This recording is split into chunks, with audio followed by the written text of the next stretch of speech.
continuación presentamos El Debate, un espacio de conversación en torno al mundo de la cultura, actualidad y artes. Descubre a los personajes anónimos y relevantes a través del diálogo con su conductor, Roberto del Campo Valdés.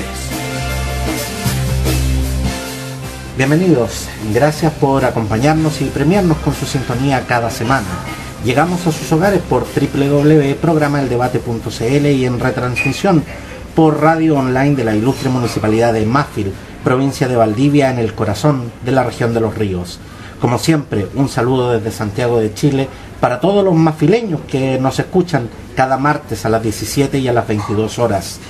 Hoy vamos a conversar sobre un interesante libro que mezcla la aventura, las leyendas, los mitos y el siempre atractivo mundo del cómic. ¿Qué mejor para conversar de esto con sus creadores? Junto a nosotros, el escritor Francisco Ortega y el dibujante Gonzalo Martínez. Caballeros, bienvenidos a Programa El Debate. Encantado de tenerlos hoy acá. Muchas gracias por la invitación. ¿Cómo están, muchachos? ¿Cómo se encuentran? Bien, bien. Ya saliendo de la vorágine que fue la edición del libro a finales del siglo pasado. Fue casi el final del siglo pasado. Sí, a finales del año pasado, sí. Inicio del verano tuvimos harta promoción, sí. Ya está como más tranquilo, pero ahora nos están llamando en los colegios. Estamos bastante felices con lo que está dando con... Sí. Y bueno, y nos vamos ahora en mayo a Buenos Aires a lanzar el libro en la Feria del Libro de Buenos Aires. Para nuestros auditores que recién se incorporan a nuestra sintonía, les comentamos que ustedes son los creadores del libro Mocha Dick.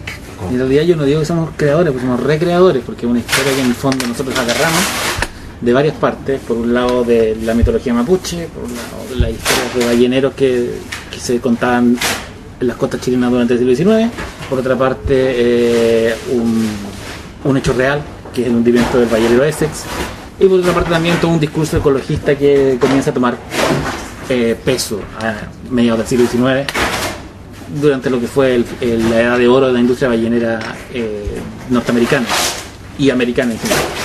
¿De qué se trata? Mucha de que es bien simple. Es la historia de la ballena blanca original, que era un cachalote albino que solía verse en las costas chilenas alrededor de la isla Mocha, una isla que queda más o menos frente a Temuco, entre el límite de la octava y la novena región, entre la Araucanía y el Biobío. Y era una criatura, para los mapuche, es parte del ciclo del tren Pulcahue, que es una leyenda ancestral de ellos y una criatura con ciertos poderes sobrenaturales. Pero al contrario de otras criaturas míticas como la picoya o el trauco, esta ballena blanca, la que llamaban Mocha, existió realmente. Y los balleneros del siglo XIX comenzaron a verla. Mocha Dick es en definitiva la inspiración para el clásico de la literatura de Hernán Melville, Moby Dick, sí. el clásico que más de alguno de nosotros ha leído o visto en la tele. Exactamente. Han dado la adaptación de John Huston varias veces. Bueno, de eso se trata. Básicamente se toma esa leyenda y a partir de eso se crea una historia donde un joven quinceañero, hijo de balleneros norteamericanos, llega a las costas chilenas y se entera de la existencia de esta ballena, y junto con un joven mapuche que se ha embarcado en Talcahuano, deciden bajarse del barco, llegar a Chile a ver qué ocurre, y de ahí, sin contar muchos detalles de la historia, terminan viajando a Argentina, donde se embarcan en otro barco que da una vuelta por Cabo de Horno, para evitar que los balleneros maten a esta ballena por su importancia dentro del ciclo vital. Es una historia de aventuras, de crecimiento, una aventura épica en los mares. Porque de hecho yo asumo mi ignorancia frente acá a los auditores y frente a ustedes. Yo la verdad es que cuando leí Moby Dick no tenía, siempre pensé que Moby Dick era una creación literaria, no pensé que estaba basada en un hecho real y mucho menos que estaba basada en un hecho real que tenía presencia acá en Chile. O sea, podríamos decir literalmente de que Moby Dick es chilena. Es que lo es. Claro. Es absoluta, es chilena y es una historia que yo la conocí por casualidad leyendo una revista en las selecciones del Real Dye. Es un reportaje norteamericano cuando era muy chico, y que hablaban de un barco ballenero que había matado a un cachalote blanco, y luego el artículo terminaba diciendo que los cachalotes blancos no son tan inusuales, se suele dar el albinismo en los cetáceos. El año pasado, justo cuando lanzamos Mocha Dick, en Noruega avistaron una ballena jorobada blanca. Entonces, y la filmaron, primera vez que la filman. Entonces el artículo termina diciendo que no es tan raro y hay casos famosos de ballenas blancas y la más famosa es la ballena, el cachalote llamado Mocha Dick, que era visto en las costas chilenas y que sirvió de inspiración a Melville para escribir Moby Dick. Claro, y se llama Mocha Dick justamente por la cercanía en la isla Mocha. En la isla Mocha, sí, exactamente. Gonzalo, ¿por qué ustedes deciden incorporar esto? ¿Qué fue lo que más les llamó la atención de esta historia que deciden plasmarla en este libro? Sí, lo que pasa es que la cosa fue como al revés, digamos. El Francisco de siempre que le llamó la atención esta historia. Y en algún momento a mí en una publicación que se llama Blanco Experimental, que es una publicación online que iba a hacer un libro físico, en algún momento me pidieron una historia. Y como con Francisco siempre conversábamos de las cosas que podíamos hacer, con Francisco como que tenemos hay un territorio que compartimos, de un territorio imaginario compartido con Pancho, entonces dije, esta es la oportunidad para hacer algo por primera vez con Francisco, ¿no? Porque habíamos conversado tanto de lo que podríamos hacer, se daba la oportunidad de hacer algo que se publicara y todo. Y él me sugirió que hiciera un Mocha Dick, porque ya me había hablado de esto de la ballena y todo. Yo al principio estuve un poco como asustado, porque ¿cómo vamos a hacer una historia tan grande en 6 páginas? Entonces dijo, no, hacemos una cosa cortita. Bueno, fueron 12 páginas finalmente, en donde se hace como un esbozo, es como un cuento. Como un cuento en donde se narra un poco lo que va a ser finalmente. En ese cuento están como los pañales de lo que finalmente se iba a convertir la novela. Y luego conversando con Sergio Gómez, que en ese momento era editor de Norma, al que yo había hecho una adaptación de su personaje Kiki H. Detective para Alfaguara. Sergio quería hacer cómic. La cosa es que él quería publicar cómic. A él le gustaba mucho Tintín, le gusta el cómic, quiero publicar cómic, dijo. Yo le mostré esta historia. Mira, esto es lo que estamos haciendo con Pancho, de repente te interesa que hiciera una novela con esto. Y dijo, al tiro hagámoslo. Y a su vez Francisco le mostró, así fue entonces, mira, le mostró 1899 que estaba haciendo con Nelson Daniel. Y esos fueron los 2 primeros títulos que iba a sacar la línea que él había diseñado de cómic. Gonzalo, ¿y cuál es el desafío más grande de esta historia para ti como dibujante, como ilustrador? Para mí Mocha Dick fue un libro pivote, no sé cómo llamarlo, clave dentro de mi carrera. Han habido dentro de mi carrera de historietista acá en Chile, yo creo que han habido 2 libros que para mí han sido súper importantes. Uno es Road Story, que hice acá en Alfaguara, basado en en un cuento de Alberto Fuguet, en donde cuando publiqué Road Story sentí que por fin había hecho, con todos los ripios que podría haber tenido, digamos, mi trabajo, por fin había hecho algo que yo sentía que era redondo, que era profundo, que tenía profundidad dramática, que no era una aventura por encima, que no eran personajes que se movían, saltaban y eran divertidos, sino que había profundidad dramática. Y con Mocha me pasó lo mismo, pero a un nivel digamos mucho más profundo, porque en Road Story yo exploraba los sentimientos de un personaje y de eso se trataba más o menos, toda la aventura pasaba dentro del personaje. Con Mocha Dick hay mucho pasando dentro de los personajes, una historia dramáticamente muy profunda, pero además había toda una épica externa, digamos. Los personajes se movían mucho, se trasladaban mucho desde la isla Galápagos hasta Talcahuano, hasta Valparaíso, o sea, se mueven a Argentina, etcétera. Además, habían ambientaciones muy épicas, barcos balleneros, mar, ballena, había una ambientación que tenía que ver con el siglo XIX. O sea, yo cuando hice Road Story estaba ambientado en la época actual, pero en esa época, entonces había un reto muy muy grande de poder reflejar la profundidad dramática, toda la emoción que transmitía el guión del Pancho, convertirlo en imagen, y además acompañado de todo un ejército de imágenes que dieran cuenta de una época y de una épica que yo cuando leía decía, yo no sé cómo voy a resolver esto. Ahora uno cuando uno hace historieta y tiene un guión de 110 páginas por delante, lo peor que puede hacer es sentir pánico por la página 109, digamos. Hay que dejar fluir las emociones. Claro, partí por la 1 y fui armándole, y de a poco yo me siento súper, no sé si está bien que uno lo diga, pero me siento súper orgulloso con el resultado, me siento muy muy orgulloso. Yo creo que conseguimos transmitir esa emoción de los personajes nos han llegado comentarios de escritores amigos, de dibujantes, historietas amigos, que en el fondo cuando nos comentan y nos hacen hincapié en esos puntos precisos en que nosotros quisimos hacer hincapié, nosotros nos hemos pagado y dijimos, pucha, conseguimos apretar los resortes que queríamos apretar. Francisco, dentro de la estética de Mochadik llama mucho la atención que es un cómic, que es una novela gráfica en blanco y negro. Sí. ¿Eso es por alguna razón en especial? ¿Cómo eliges? ¿Cómo te fijas en la estética? ¿Y cómo transmites eso obviamente a los ilustradores con los que trabajas? Sí, hay que una aclaración. Novela gráfica es el formato. Cómico, historieta o TVO es lo que uno entiende por narración gráfica en viñetas con dibujos con diálogo y tiene distintos... El Condorito podría ser, es un cómic. El Condorito claro. es un cómic, pero el Condorito entra en la categoría de tira cómica. Ah, ya. Están los comic books, que son 24 páginas de Super Batman, Flash Gordon. Posteriormente está el álbum europeo, el manga, que son formatos, y la novela gráfica, que es una historia autoconclusiva en un formato como libro. En ese sentido, en Chile se han publicado últimamente básicamente muchas novelas gráficas. Policía del Karma, Jorge Baradit, 1899 mía, Mortis de Miguel Ángel Ferrada y varios autores, y Mochadik. La opción del blanco y negro siempre fue planteada en blanco y negro.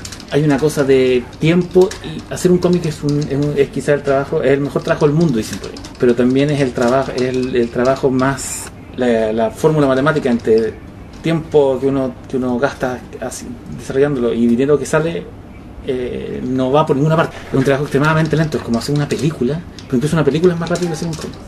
Claro, el cómic permite destruir planetas enteros sin grandes gastos en efectos especiales, claro, pero sin, con mucho gasto en tiempo, en horas hombre.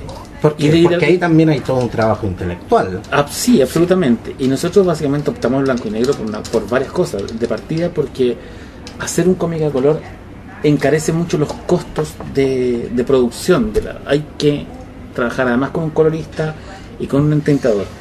Y a nivel del precio al mercado, sube mucho los costos de un libro. Un libro a color, nosotros la gracia de Mochadik, que es un libro que lo puedes comprar, se compra 8.000 pesos.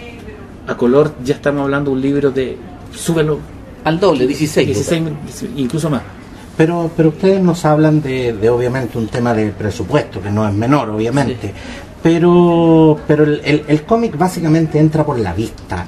La estética, tal como te lo preguntaba, ¿se piensa de esa manera? ¿Piensan que a lo mejor si hubiesen contado con mayores recursos, les hubiese gustado cambiar la estética de Mochadik? No, o sea, yo lo que pasa es que uno no, o sea, yo lo pensé siempre en blanco y negro. Ya. O sea, no es un blanco y negro porque estamos pobres, sino que nosotros entendemos que esta cuestión está dentro de una economía, de una estructura económica, y lo pensamos en blanco y negro, y el resultado, estamos súper felices con el resultado, porque se hizo todo pensado en el blanco y negro. Es como hacer una película en blanco y negro. Woody Allen hizo Manhattan en blanco y negro, no porque no tuviera plata para hacer una película en colores, porque quiso hacerla en blanco y negro. Porque tal como les decía, o sea, la estética de una u otra manera marca la impresión que nosotros tenemos.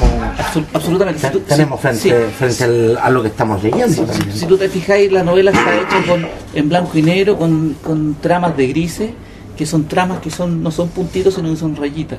Eso también le da una profundidad, claro, una profundidad y una idea de cómo de ilustración del siglo XIX. No es la estética de una ilustración del siglo XIX, pero en el fondo jugamos con todos esos elementos para poder construir una estética que reforzara la idea de la novela. O sea, definitivamente si hubiesen utilizado el color no habría quedado igual, la ambientación no habría sido igual. Claro, y hubiera sido otra novela gráfica. ¿Habría sido descontextualizante en la historia? No, pero habría que, si me dijeran, ¿sabes qué, vamos a hacerla en color? A mí me costaría verla en color. Tendría que dibujar varias cosas de nuevo para aprovechar el color. ¿Me explico? Ajá. O sea, de repente habría que dibujar, habría como si pensáramos en cine, habría que filmar varias escenas de nuevo para aprovechar el color, porque están pensadas en blanco y negro. Hay todo un tema ahí. Yo, en realidad, a mí me gusta, esto es mi opinión muy personal, a mí me gusta la historieta en blanco y negro. O sea, yo cuando busco historietas o cuando busco reproducciones, o cuando busco reediciones de historietas antiguas, si existe una en blanco y negro, sin el color, me voy por la en blanco y negro, porque está la cosa crua ahí, a menos que haya sido una historieta pensada en color. Ahora, siempre se asocia un poco la historieta, el cómic, o como lo queramos llamar, siempre se asocia este formato un poco hacia el público infantil o hacia el público más adolescente. ¿Sienten ustedes que esa apreciación es correcta, o sienten en definitiva de que el cómic también ha entrado en el mundo más adulto? O sea, el cómic ha entrado en el mundo más adulto, pero en el caso particular de Mochadic a mí no me molesta para nada. No. Es una historieta protagonizada por un niño, tiene mucho de mampato, y nosotros creemos que el público ideal es... Yo siempre digo que este es un libro que va para de 8 a 88 años. Sí. O a Lo que pasa es que siempre nosotros en la jerga popular, en la jerga más coloquial, siempre hablamos, incluso cuando hablamos de un cómic, cuando hablamos de este formato, hablamos incluso de una revista de monitos. Sí. Y eso siempre como que va asociado al público más infantil. No digo despectivo, sino que como que lo segmenta al público más infantil. Sí, lo que pasa es que o sea, el cómic es un arte narrativo, igual que la literatura. Y tan válido como otros. Claro, igual que el cine. Pensemos en arte narrativo. Arte narrativo, literatura, cine, teatro, drama. Deben haber más, está la fotonovela, el radioteatro, ya, pero quedémonos con eso que son como más literatura, cine, teatro.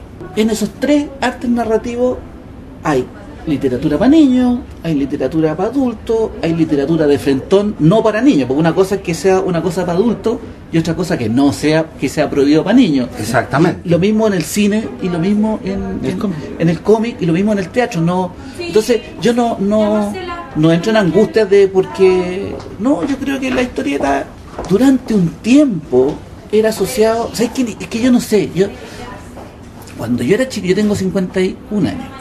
Cuando yo era chico se leía historieta y se compraba historieta, pero los que compraban la historieta eran los niños, pero también eran los adultos. Yo nunca sentí que la historieta era solo para niños. O sea, yo hasta el día de hoy, a mis 40 años también, todavía me gusta leer cómics. Claro, por eso, entonces... Vaya, leo El Condorito, claro, de hecho. entonces no veo esa como diferencia que de repente se intenta hacer. A mí me preocupa más que eso cuando la historieta se asocia a género. O sea, no sé, cuando se habla de cómic y solo se piensa en superhéroes, por ejemplo...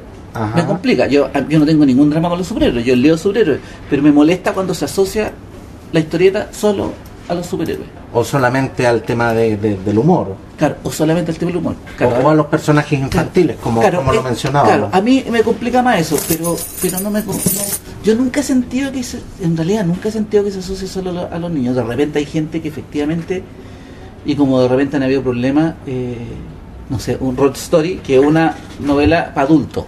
Ni para tan adulto, digamos, la puede leer de 18 años para arriba, porque hay escenas de desnudo y cosas así. O sea, mis hijos que tienen menos es una cosa relativa.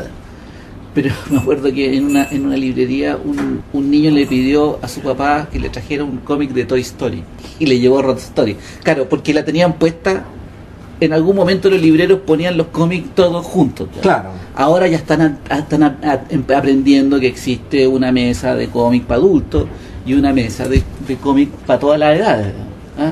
Pero yo creo que es mínimo. Yo puedo, capaz que viva en un universo alternativo pero yo nunca he sentido que la gente piense, o la gente que está cerca mío piense que la historieta es solo para niños, ni tampoco que es solo para adultos.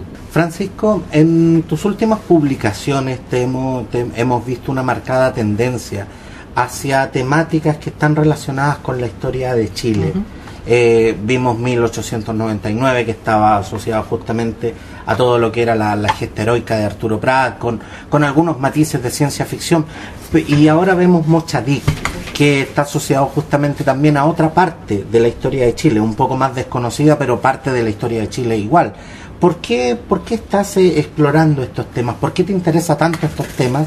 ¿Y por qué te interesa justamente lanzarlos hacia un público más masivo? Por varias razones. La primera es porque nadie más lo está haciendo, y porque siempre me ha llamado la atención de que en Chile se desarrolle muy el arte narrativo en general sea extremadamente tradicionalista. Me llama mucho la atención ¿cuál es el libro más vendido en la historia de Chile? Acá se lee poco, pero hay un libro que ha vendido aproximadamente 10 millones de ejemplares, que es Adiós al séptimo año. El libro más vendido de la historia de Chile es una novela histórica, y sin embargo no se hace novela histórica. No hay escritores haciendo novela histórica. No hay escritores haciendo novela judicial. ¿Y por qué crees tú que no pasa novela, eso? Salvo, ¿cómo se llama? Tú lo dibujas, Ramón Díaz. No hay escritores de novela policial. Es como que hubiese un temor hacia el género, pero sobre todo a explorar el género desde nuestra propia historia. La historia de Chile es extremadamente rica en dramas y en episodios como para escribir versiones locales, por llamarlo de alguna forma, de novelas tipo El Código Da Vinci. Tenemos sociedades secretas en la época de la independencia, tenemos militares espiritistas en la guerra del Pacífico, tenemos historias como la de Mochadic, tenemos exploraciones polares antes que el resto del mundo, que se hicieron antes acá que en el resto del mundo. Tenemos una de las primeras aviaciones militares en la historia del mundo, que se hizo acá, donde está la historia del presidente Bello, que la agarra Pachapulay, como en Hugo Silva en Pachapulay. Exactamente. Entonces, porque de hecho cuando yo leí Mochadic, a mí casi me dio como la sensación de estar frente a una novela épica, una cosa casi como El Señor de los Anillos. Sí. De verdad que me entusiasmó y obviamente al saber que esto era una historia real, me entusiasmó mucho más, pero digamos, si yo lo hubiese leído por primera vez sin el conocimiento, sin los antecedentes que ustedes nos están dando, hubiese pensado que era casi el guión de un cine de ciencia ficción. Es que ahí está la cosa. O sea, en el fondo hay que mirar las historias que están ahí y tratar de recontarlas de una forma. Mochadic es un cómic basado en una historia real. Claro, la narración es literatura con imágenes, y había que contarla de una forma que fuera atractiva y que a mí me gustaría, a mí como autor y como lector me gustaría leer, y a Gonzalo también. Porque tú como escritor te tomas ciertas licencias poéticas también para hacer más atractiva la narración. Y hay que tomárselas, pero también hay que tener un respeto hacia el lector, y en ese sentido yo creo que Mochadic es muy respetuosa con el lector. Mochadic es un libro que promete todo lo que cumple. No hay ninguna promesa. Hay otra cosa también que para mí es súper importante, que de repente Francisco, no sé si se da cuenta, explora como nuestra cultura ancestral, nuestra cultura histórica, y la convierte en narración. Eso es una cosa, pero es que sabéis que inclusive eso, ya alguien que encontró la beta, como el Pancho, todo el mundo puede seguir esa misma beta y pueden hacerse novelas de un montón de cosas que están dando vuelta. También está que la cosa sea entretenida, que tenga... Eso también lo puede hacer, pero hay una cosa que hace el Pancho. Porque de hecho en la historia del cómic chileno hemos visto algunos ejemplos. Por ejemplo, yo me recuerdo haber leído no hace mucho algunos cómics de Mampato donde aparecía Bernardo Higgins, por ejemplo. Sí. Claro, es que pusiste a alguien que para nosotros es súper importante que estemos lobos, pero déjame terminar la idea. Hay una cosa que hace el Pancho que no se ve, pero que es clave para diferenciar el polvo de la paja a la hora de hacer este tipo de cosas. Y sabe tomar la historia y contarla. El otro día estaba conversando, no me acuerdo con quién, acerca de Mochadic, y le decíamos que le íbamos a lanzar en Argentina. Decía, ¿sabéis que es súper bueno? Porque la novela habla de Chile, pero nunca juega la carta nacionalista, nunca juega la carta patriotera, nunca juega la carta fácil. Si te ponía a pensar, nunca esa visión tan localista. Claro, si tú te ponías a pensar, no hay ningún protagonista chileno. Después te diste cuenta, y sabes que yo me di cuenta después, digamos. O sea, sí, pues el mapuche. El mapuche, pero claro, pero no hay ningún, o sea, está el mapuche, está el escocés, el naturalista que es escocés, están las tripulaciones que son multiétnicas, está el otro personaje que es norteamericano, el cabro que es norteamericano, el malo que también es escocés. Claro, el malo que también es escocés, pero a pesar de eso, esa novela está súper anclada en nuestra cultura, y yo encuentro que eso es un gran aporte. No jugar, a mí me carga cuando se juega la carta patriotera, digamos, porque en el fondo desarma todo lo que podía hacer. O cuando se juega la carta facilista. Vamos a tomar la cultura mapuche y le vamos a agregar esta cuestión y vamos a hacer un pastiche y lo ponemos encima de la mesa, sin trabajarlo, sin sin moldearlo, sin Exactamente, desarrollarlo. y eso obviamente que le quitaría la posibilidad a públicos extranjeros de disfrutar justamente de estas historias. Absolutamente, sí. Porque de hecho nosotros leemos y disfrutamos de historias que no tienen muchas veces nada que ver con nuestra cultura y que desconocemos muchas veces Sí. el contexto, pero que sin embargo lo disfrutamos. Francisco, te hemos visto trabajar con connotados dibujantes. ¿Cómo eliges a esos dibujantes y por qué elegiste justamente a Gonzalo para ilustrar Mocha Dick? No, o sea, en el fondo yo no elegí a Gonzalo, yo creo que el proyecto lo eligió a Gonzalo. Y yo en el fondo lo he dicho siempre, yo he trabajado en los proyectos con Gonzalo, con Nelson y ahora con Martín Cáceres. A mí no me interesa el dibujante pasivo que agarra el guión y lo dibuja. A mí me interesa el dibujante que toma la historia y que la historia le importa, tanto como a mí me importa la historia. Y la termina haciendo la suya y termina siendo tan coautor del libro. Si tú te fijas en la tapa de Mocha Dick, dice Ortega Martínez. Dice mi nombre primero porque es como formalismo que el guionista vaya primero. Pero la novela de los dos. O sea, Gonzalo es tan creador de la historia como yo. Yo no, a mí no me gusta decir que yo trabajo con cómo elegí tu dibujante. Yo digo, no, yo fui un coautor. Él podría ser el guionista y yo el dibujante, lo mismo. Somos coautores. Es lo mismo que ocurre con Nelson. Pasa con eso. Este autor funciona menos industrialmente de lo que parece. Con Pancho tiene un imaginario. ¿Ah? Yo tengo un imaginario. Y esos imaginarios se topan en un área. Y cuando se topan, saltan chispitas, digamos, y hagamos algo. Y esa cosa de hacer algo estaba ahí siempre. Y apareció la posibilidad de hacer Mocha, hicimos Mocha. Pancho tiene un imaginario y Nelson Daniel tiene un imaginario. Lo mismo con si tú te fijáis, ahora está haciendo Pancho un proyecto con Martín Cáceres, que o sea, tú no te lo imagináis que no sea de Martín Cáceres, digamos. O sea, ¿por qué? Porque justo el Pancho hizo calzar su imaginario con el imaginario de Martín. Hay una cosa como de intersección de áreas, digamos, de creativa. Eso es lo que pasa, no es de repente en algunas industrias que son más grandes y las cosas se producen más rápido, etcétera. Hay guionistas y hay un guión que está ahí y el editor toma el guión y dice este guión lo va a dibujar tal persona. Pero acá, que somos una industria más chica, si es que hay una industria, yo creo que es mucho más sano que las cosas salgan así, pero salen más vivas, salen con más carne las historias cuando son así. Tienen más espíritu. Absolutamente, sí. ¿Y cuánto tiempo les lleva desde el momento en que se plantean la historia? ¿Cuánto tiempo les lleva plasmarla hasta que finalmente la publican? ¿Cuánto tiempo tardó Mocha Dick? El 5 meses más o menos. Claro, porque el Pancho, el Pancho tenía la historia desde chico, digamos, o tenía una idea de chico, después convertirla en un guión. Yo creo que nos juntábamos, conversamos más o menos lo que queríamos hacer. Yo le dije, ¿sabes qué?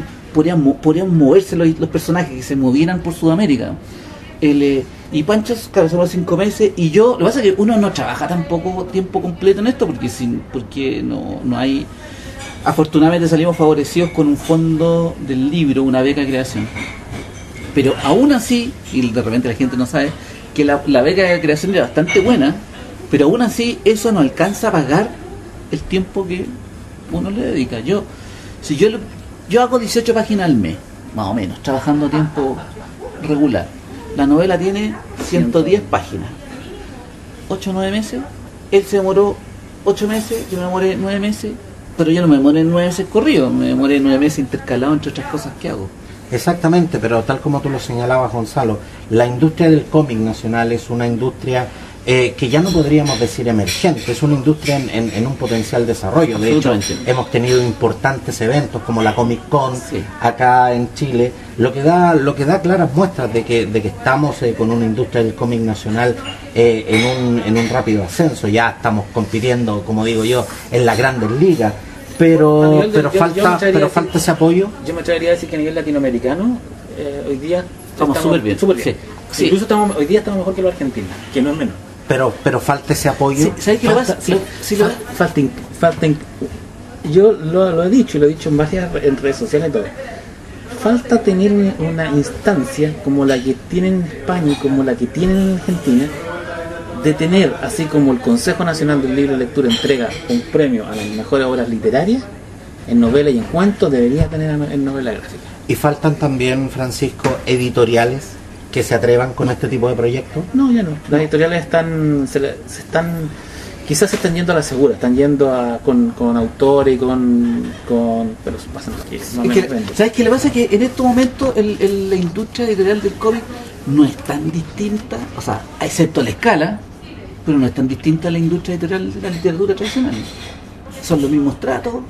Hay una escala menor, o sea, se publican muchísimo menos cómics que la literatura tradicional, pero el trato, el apoyo es como el mismo, ¿no? Hay editoriales grandes, hay editoriales chicas, hay gente que se autoedita. No, yo te juro que no veo gran diferencia. La única diferencia que hay, y que es por lo pronto insalvable, es insalvable en todo el mundo, excepto en muy pocos mercados, que son el norteamericano, con suerte, el japonés, el franco-belga, es que hacer una historieta es más caro que escribir una novela normal. Entonces la gente, nosotros cuando hacemos historieta acá lo hacemos porque en realidad queremos hacer ese libro, y obviamente nos pagan los derechos de autor y todo, pero los derechos de autor de las ventas no alcanzan a pagar todo el trabajo que hay. Y yo creo que no hay que andar pidiendo apoyo, o sea, hay que hacer lo que uno quiere hacer, ¿no? Y uno acomodarse. No, sería súper bonito que aquí se empezara a vender tanta historieta que la venta pagara la producción. Exactamente, pero es un mercado que definitivamente pero piensa que aquí definitivamente se está abriendo. En Chile y en ninguna parte de Sudamérica, y no sé si en ninguna parte del mundo, ¿no es cierto? También unos muy pequeños mercados, ningún autor de novelas vive de lo que escribe. Pero de hecho ya vemos mucha mayor presencia de los cómics en los kioscos, por absolutamente, ejemplo, no, sí, claro, que durante mucho tiempo estuvieron como bastante relegados a tiendas específicas. Sí, claro, yo encuentro que, y yo no me estoy quejando, yo encuentro que estamos en una situación súper buena, y sobre todo porque estamos viendo la realidad de las cosas. O sea, yo cuando hicimos Mocha con Pancho, no lo hicimos pensando en cuánto nos iban a pagar, sino que lo hicimos pensando, queremos hacer este libro. Por esa pasión que los mueve. Por la pasión, por su trabajo. Y obviamente todo lo que, y el trato es todo lo que el libro gane, o sea, según el contrato con la editorial, digamos, nosotros tenemos los derechos de autor que corresponden. Sí. No estamos regalando el libro tampoco, pero también entendemos que hay un mercado que funciona de una manera. Ahora, si esto se publica aquí, y se publica en Argentina, y se publica en Perú, y se publica en México, ya suma y sigue, claro. Las posibilidades son mejores, pero tampoco nosotros, o sea, no vamos a ser millonarios. No, o sea, nadie se hace millonario, o sea, no. O sea, si uno si la plata, yo hago historieta y eso es mi oficio principal. Todos los días. Exactamente. Pero si la plata fuera lo que a mí me mueve como persona, me dedicaría a otra cosa, digamos, porque la cantidad de trabajo que uno le dedica en relación a lo que vuelve es súper desigual, digamos. No es equivalente. Eso muchas veces el costo y el beneficio. Es cuando uno habla como con cabros más jóvenes que quieren dedicarse a eso, y uno le dice eso como que los desmotiva. Claro. Pero es verdad, en el fondo.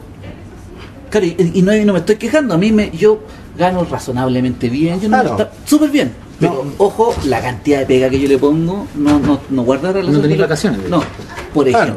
No estamos entrando en la crítica facilista, pero sí, obviamente, tenemos como programa un compromiso con la información, y obviamente esa es la realidad. Ahora, ojo que es una realidad no solo chilena, es una realidad mundial. Exactamente. Hay muy pocos mercados en donde hacer historieta es una profesión bien remunerada. Estados Unidos, Japón, Francia, Bélgica. Y aún así, en esos tres países vais a encontrar gente que se queja. Exactamente. Así que no.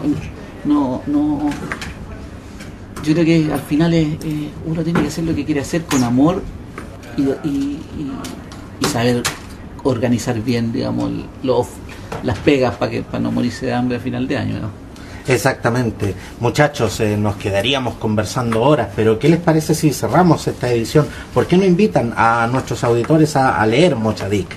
vayan inmediatamente a su librería más cercana, también a una cadena de supermercados que tiene de mascota un elefante y que tiene el color verde. No vamos a decir los nombres porque no nos auspician o no te auspician a ti. Claro.